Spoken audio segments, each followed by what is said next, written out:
Gila kayak gitu.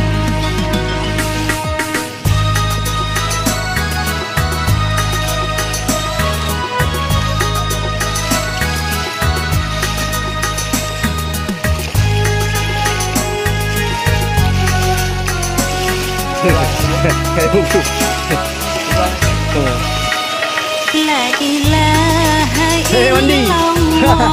Siapa yang apa?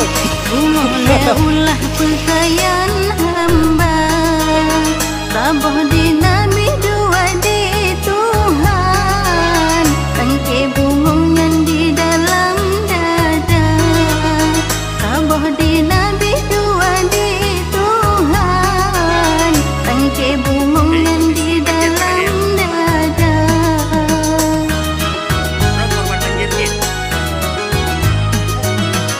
La ilaha Zaman pemirsa kondisi dia kedai keruak. Nah, ada itu. Nampak. Tadi kalau kita lagi brown buka buka itu jalan batinyo. Berat, sampai jalan. Memang bok,